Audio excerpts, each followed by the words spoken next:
What if I told you there's a secret hiding in plain sight, a phenomenon so profound it defies logic, etched into the very fabric of baseball history? Forget what you think you know about athletic peak performance, about human limitations, about the very laws of physics that govern a baseball diamond. Because for a stretch of seasons, we witnessed something that wasn't just great, it was unnatural. A whisper echoed through dugouts, a shiver down the spines of the league's most feared hitters. They saw him coming, they knew what was next, and yet they were powerless. It was as if Jacob deGrom wasn't playing the same game as everyone else, like he'd found a cheat code to reality itself, an impossible algorithm for pitching perfection. This wasn't just dominance. It was a glitch in the matrix, a momentary tear in the fabric of what we understood to be possible for a human arm, a human will. We're talking about a man who didn't just break records. He shattered the very idea of what records could be. He warped time and space with every pitch, making the best hitters on the planet look like wide-eyed rookies at a Sandlot game. This isn't just a story about baseball. It's a deep dive into the unexplained, the almost mystical ascent of a pitcher who operated on a plane entirely his own, leaving behind a trail of bewildered batters and unanswered questions. There's a secret to his reign, a hidden truth behind the blinding speed and the surgical precision, and it's time we finally talked about it. Jacob deGrom wasn't born into this baseball deity status. In fact, the origin story of his supernatural talent is one of the first clues to the conspiracy, a tantalizing whisper in the annals of scouting reports. He arrived in the majors almost stealthily, a lanky right-hander from a small Florida town, drafted by the Mets in the 9th round of the 2010 draft. Here's where it gets truly strange, almost as if destiny itself was playing a hidden hand. He was actually drafted as a shortstop and only converted to a pitcher during his college career at Stetson. Think about that for a moment. The greatest modern ace, a man whose fastball would eventually hit triple digits with surgical precision, a maestro of the mound, began his professional journey, convinced he was an infielder. It's almost as if the universe itself had to subtly nudge him onto his true, destined path, a path so extraordinary it would bend the very arc of baseball history, forcing a transformation that was as unexpected as it was ultimately glorious. Imagine the alternate timeline where he kept playing shortstop. A terrifying thought, almost like a crucial piece of the cosmic puzzle would be forever out of place, a key moment in sports history, tragically unwritten. But once he found the mound, once his true calling manifested, something primal awakened within him.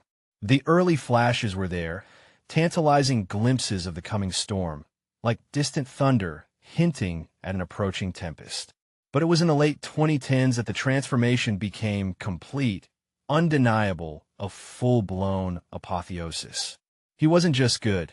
He was an illusionist on the mound, a sorcerer making baseballs disappear and bats swing wildly at phantoms only he could perceive. His fastball, once merely impressive and respectable, suddenly became a blur, a white streak that defied the human eye, accelerating past logic and reason. His slider, a devastating horizontal breaker, became the stuff of nightmares, an optical trick vanishing just as it reached the plate, leaving hitters utterly bewildered.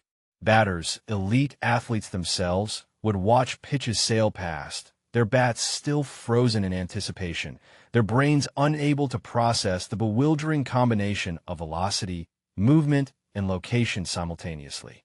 It wasn't just brute force. It was intelligent brute force, a terrifyingly precise symphony of power and finesse conducted with an almost supernatural rhythm. You'd see opposing managers throwing their hands up in despair, their analytics departments utterly baffled by how to even prepare for such an anomaly. Just hope he has an off night became the whispered, hopeless strategy, a desperate prayer against an unstoppable force. And those rare off nights? They were still better than most pitchers' peak performances, a testament to his baseline of greatness. This wasn't merely pitching. It was an act of pure, unadulterated domination, a visceral declaration of athletic sovereignty, a force of nature unleashed. There was a stretch, a golden age within baseball, where watching him pitch felt less like a sporting event and more like observing a highly advanced, sentient being operating on a completely different frequency, a wavelength only he could access. His ERA dipped to unthinkable, almost mythological levels. His strikeout numbers soared into the stratosphere, creating a statistical canvas of impossible achievements. His 2018 season was jaw-dropping, a season of statistical defiance. But then came 2019, where he somehow got even better, claiming his second consecutive Cy Young Award, almost as if he was daring the league to challenge him. He wasn't just the best pitcher in baseball. He was transcending the sport, becoming a statistical anomaly wrapped in a human form, a glitch in the simulation. And then, the 2021 season, a season cut tragically short before injuries intervened, leaving us to wonder what more could have been. For a brief, glorious, almost terrifying period, deGrom was pitching a masterpiece that left everyone questioning what they were truly seeing, doubting their own eyes. During that season, a particularly jarring detail emerged, one that makes you wonder if he wasn't operating with some kind of preternatural foresight, a secret understanding of the game's mechanics that others simply lacked. Through his first 15 starts, he actually recorded more strikeouts, 146, than total base runners allowed, 121. Let that sink in.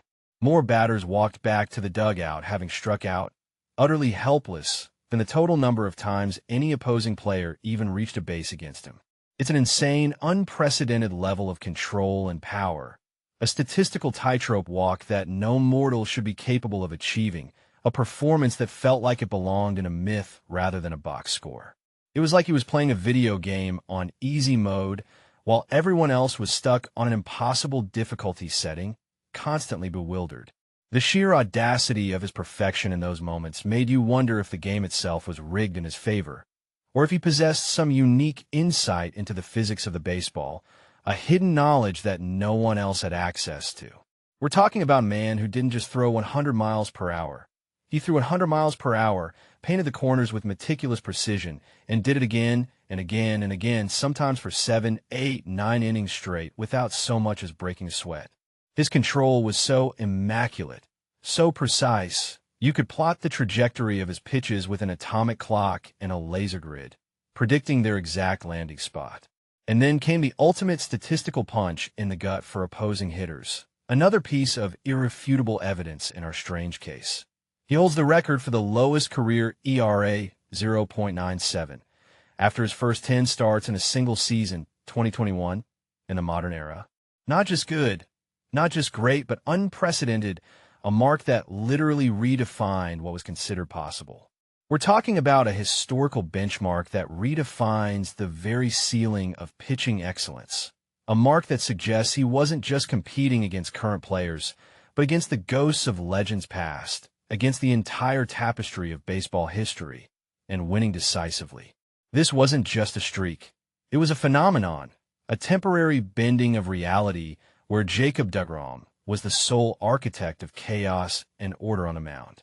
It's almost as if he was channeling something, an unseen force, a secret energy, a forgotten lore that allowed him to push beyond mere human limits, to touch the untouchable. But here's where the story takes a turn, where the conspiracy truly deepens and the whispers grow louder. Such an impossible peak, such sustained, otherworldly dominance, could it truly last? Was there a cost for operating on such a high frequency, for defying the very norms of human performance? The unsettling truth is that kind of perfection, that kind of sustained, blistering velocity and surgical precision, extracted a toll. It was almost as if the universe, having allowed him a brief, glorious glimpse into the realm of the impossible, began to reassert its natural order. The injuries began to mount, subtle at first, then more persistent, more insistent.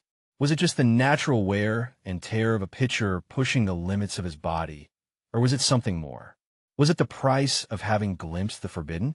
The very thing that made him superhuman, the explosive power, the whip-like arm action, the sheer effort in every single pitch, ultimately became the very thing that threatened to unravel him. It's a chilling thought that perhaps to reach such heights, to truly touch the divine in baseball, one must inevitably face a reckoning. It feels less like bad luck and more like a cosmic balancing act, as if the universe itself was saying, "You've had your moment of impossible perfection, now back to reality." The ascent was meteoric, a blazing comet across the baseball sky, but the trail it left behind wasn't just glory. It was also a stark reminder of the fragile line between human potential and outright mythical achievement. You watch the highlights, the unhittable pitches, the helpless swings, and you can't help but wonder, was that truly immortal man standing on that mound? Or was it something else briefly possessing a human form to show us what baseball could truly be? So what was the secret? What was the hidden truth behind Jacob deGrom's unparalleled, unexplainable reign of terror? A period that still sends shivers down the spines of those who witnessed it. It wasn't just hard work, though he had that in spades, relentless dedication that bordered on obsession. It wasn't just natural talent, though he was blessed with it beyond measure, an arm crafted by some higher power. The secret, my friends, the whisper in the wind that few dare to speak aloud, is that he was a transient phenomenon, a living, breathing testament to the profound, almost mystical idea that sometimes for a brief, magical period, an athlete can transcend the mundane, the ordinary, and touch the realm of the extraordinary, becoming something more than human. He broke the code, not through some dark bargain or technological advantage, but by tapping into a vein of pure, unadulterated, athletic genius that manifested as something truly otherworldly, almost divine. He showed us that the limits we impose on human performance are often just suggestions, polite guidelines, and that with the right combination of sheer, unyielding will, surgical skill, and perhaps a touch of cosmic alignment, a person can achieve what was once thought impossible, shattering the very bedrock of established belief. His dominant stretches weren't just great pitching. They were a demonstration, a whispered message from the baseball gods themselves, revealing that true perfection, however fleeting and costly, is within reach, even if it comes with a price that only the universe can demand. He wasn't just a pitcher. He was an event, a temporary anomaly that redefined the very limits of what a baseball player could be, leaving us with memories that border on legend and questions that linger long after the final out. Twist, and the wildest part? They say the secret to his velocity isn't gone. It's merely resting, waiting for the perfect moment to prove the impossible again.